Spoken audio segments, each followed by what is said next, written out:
Hello and welcome to my channel target with Shashi. आज मैं आप लोगों के लिए मध्य निषेध सिपाही भर्ती परीक्षा का एनालिसिस लेकर आया हूं, जो कि आज एक पाली में 10 से 12 के बीच हुआ था। परीक्षा का लेवल बहुत ही आसान था, जिसके कारण कट ऑफ हाई जाने की संभावना है। तो चलिए कुछ क्वेश्चंस देख लेते हैं जो आज के परीक्षा में आया था। प्रथम क्वेश्चन है, प्रथम आणविक केंद्र भारत में कहाँ स्थापित किया गया था? तो यह तारापुर में किया गया था। निहाल सरीन किस खेल से संबंधित हैं? तो यह चेस से संबंधित है। तारापुर में क्या स्थित है? तो ये आणविक केंद्र स्थित है। कर्नाटक में कौन सी वर्षा होती है? तो यह चाय वर्षा होती है। भारत की साक्षरता दर क्या है 2011 के जनगणना के अनुसार? तो 73%। प्रथम विश्व युद्ध कब हुआ था? तो 1914 से 18 तक। भारत किस तरह का देश है? तो यह विकासशील देशों में गिना जाता है। बल्ब के फिलामेंट में प्रयुक्त धातु कौन सी है? तो वह टंगस्टन से बने होते हैं। मानव पूंजी में निवेश करने का जरिया क्या है? तो वह हो जाएगा शिक्षा व प्रशिक्षण। बिहार दिवस कब मनाया जाता है? 22 मार्च। आरबीआई के चेयरमैन कौन है? शक्तिकांत दास। राज्यसभा का सभापति यानी उपराष्ट्रपति अपना त्यागपत्र किसे देगा? तो राष्ट्रपति को देगा। बजट किसके द्वारा पेश किया जाता है? तो यह आपके वित्त मंत्री या वित्त मंत्रालय के द्वारा पेश किया जाता है। हरे पौधे जो अपना खाना बनाते हैं वह किस श्रेणी में आते हैं? तो वो उत्पादक श्रेणी में आते हैं। किस विधि में चुंबकत्व यानी मैग्नेटिज्म का प्रयोग किया जाता है? तो MRI magnetic resonance imaging.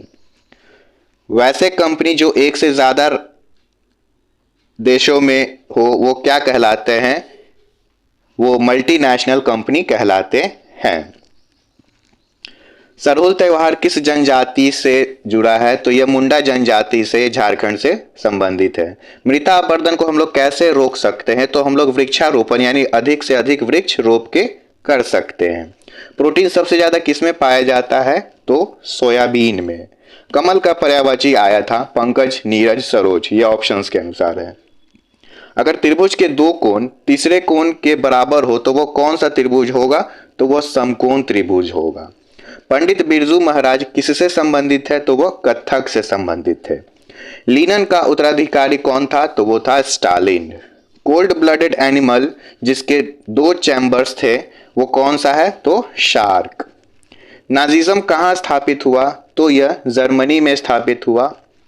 Lokmanya Tilak पुरस्कार विजेता कौन थे? तो साइरस पूनावाला। यूएन यानी यूनाइटेड नेशंस का मुख्यालय कहाँ है? तो न्यूयॉर्क में।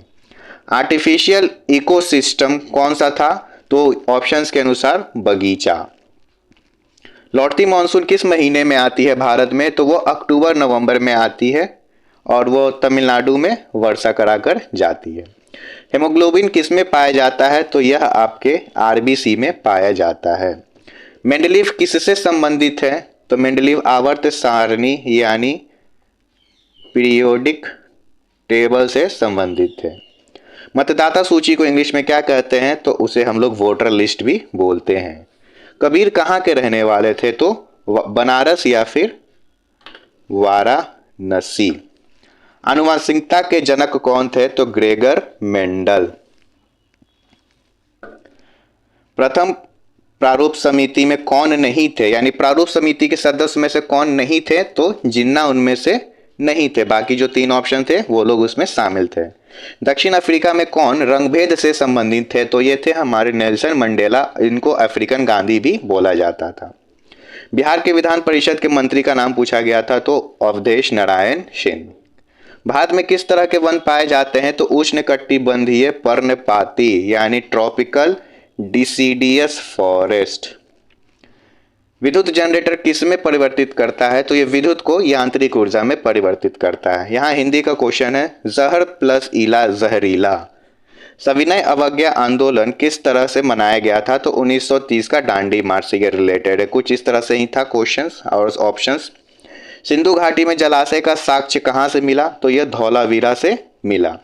ये सभी क्वेश्चंस किसी के कमेंट करने या फिर किसी ने मैसेज किया उसके आधार बनाया गया है। सिंधु घाटी में जलाशय का साक्ष्य धौलावीरा से मिला। रैतास किस जाति से संबंधित है? तो वो एक मोची थे यानी कॉबलर। अमेरिका की खोज किसने की थी? कोलंबस। और भारत का वास्को डी गामा। जस्तीकरण में प्रयुक्त धातु कौन सा होता है? तो जस्ता, जिसको हम लोग गैल्वेनाइजेशन भी बोलते हैं, जस्तीकरण को। सुंदरी वृक्ष कहाँ पाया जाता है? तो ये मैंग्रोव वन में पाया जाता है। मार्स गैस कौन सा है? तो मार्स गैस में मीथेन पाया जाता है। सीडीएस स्टाफ कौन थे? सीडीएस स्टाफ बिपिन रावत थे, जिनका हाल ही में हेलीकॉप्टर दुर्घटना के कारण उनकी मृत्यु हो गई। न्यूटन थर्ड लॉ किससे संबंधित है? तो यह एक वस्तु पर विपरीत दिशाओं के द्वारा होता है। यहाँ पे हिंदी का एक और क्वेश्चन है कि दाल का बहुवचन बताना था, तो दालें। इंग्लिश का एक ट्रांसलेशन है, एक्टिव पैसिव वॉइस है, सॉरी। ही स्पीक इंग्लिश, तो English is spoken by him. ये हिंदी गलत टाइप हो गया दोस्तों, ये इंग्लिश होगा, English is spoken by him.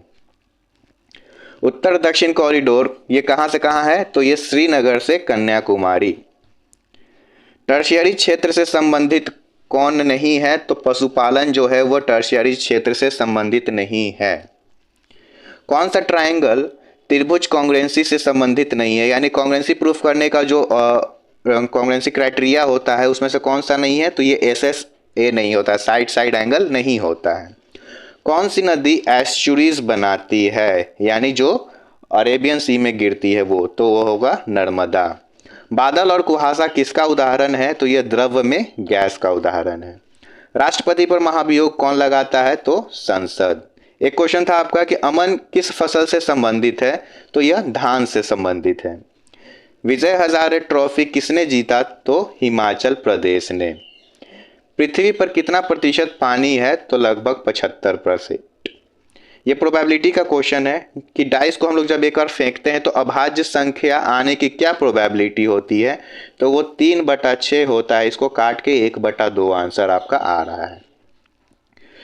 देशों के बीच विकास की तुलना कैसे हम लोग करते हैं? तो वहाँ का जीडीपी यानी सकल घरेलू उत्पाद यानी ग्रॉस डोमेस्टिक प्रोडक्ट।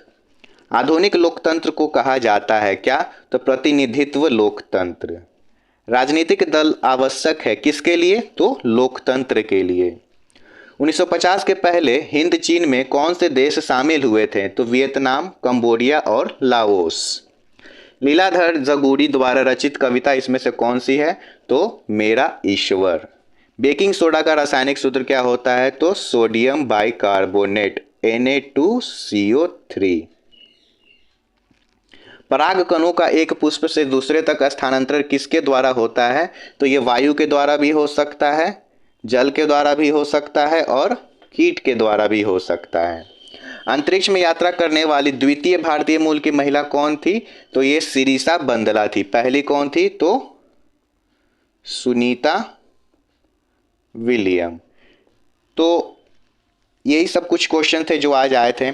अगर वीडियो अच्छा लगा हो तो प्लीज़ लाइक एंड शेयर कर दें और आप सभी हमारे चैनल पर बने रहें। और जो भी चैनल को सब्सक्राइब नहीं किए चैनल को सब्सक्राइब कर लें ताकि आगामी परीक्षाओं से संबंधित सूचना आप लोगों तक पहुंचते रहे। तो चलिए मिलते हैं अगले वीडियो में।